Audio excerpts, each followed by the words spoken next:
And so I think that's why it's all the more important to try to engage younger American Jews in a sense of the wonder and drama of what Israel has accomplished, and to ask them to be part of preserving it, not with a real clear-eyed view of what it is, with its own internal contradictions, with its own internal threats, not a value consensus in Israel necessarily on liberal democracy, but a series of liberal institutions and accomplishments that in some ways are threatened by those forces in Israel that don't share liberal democratic values, and to ask them to join that drama of Jewish peoplehood, that drama of Israeli nationalism, even as friends from the outside, even as non-Israelis. And I think that would be a better bet. Sir, last question. I was wondering if you could possibly address some of the changes that may have occurred in liberalism, not just in Israel or in Zionism over this time. Because what I've seen is sort of really goes into the UCI discussion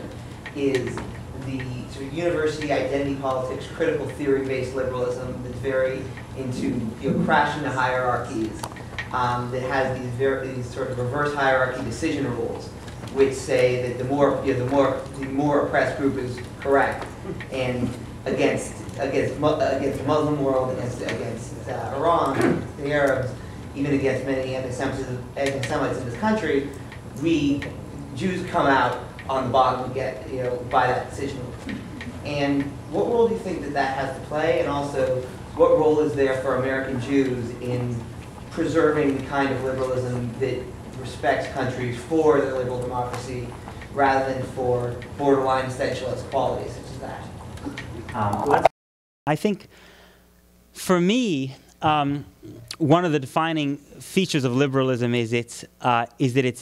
anti-utopianism. That liberalism is a creed that recognizes that in this world, in the political world, there are no perfect ideals, and that's why it seems to me, as a liberal, you can be comfortable with the recognition that you have a Jewish state that has a national and religious identity, that you recognize in some ideal universe that states would have no religious or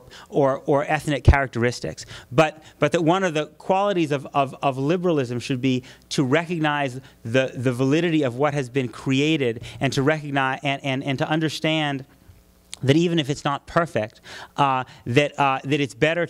to support that rather than a utopian solution like a binational state that in fact would have very little possibility of existing at all. So I think it is entirely possible from a liberal point of view to see what Israel has done, even as a Jewish state, even if you believe that in some perfect universalist environment you would have no such thing as a Jewish or Muslim or Christian state or whatever, to see Israel as in fact a place that is embodied and has incubated liberal institutions better than many, many, many other countries around the rest of the world. And so I think that can be a position from which to argue against those further to the left who don't share liberal values. And I think that the challenge that one can reasonably ask of people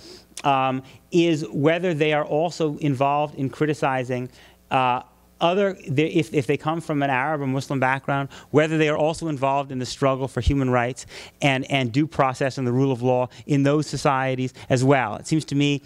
it is entirely appropriate, if you were involved in a conversation with people in which you were acknowledging the way in which Israel does not live up to its failings, to say that you would hope that they would do the same for the societies to which they have an ancestral connection. And to say that, in fact, if they don't, if they're Palestinians who take the view that they're going to apologize for whatever Hamas does, they, in fact, are not going to be building a state of which their children would be proud. And so that this culture of self-criticism that we want to nurture in the American Jewish community and in Israel is also one that we should challenge others outside the Jewish community to live and express in their own communities as well.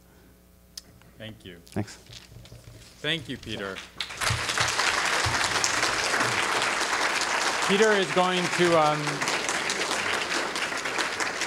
as I said before, Peter is happy to take more questions, and he's especially happy to sign copies of his book, The Icarus Syndrome, outside. Please join us outside for coffee and, like I said, great cookies. And I just want to thank you all for coming, and thank you, Beth Am, for hosting this. Bye-bye.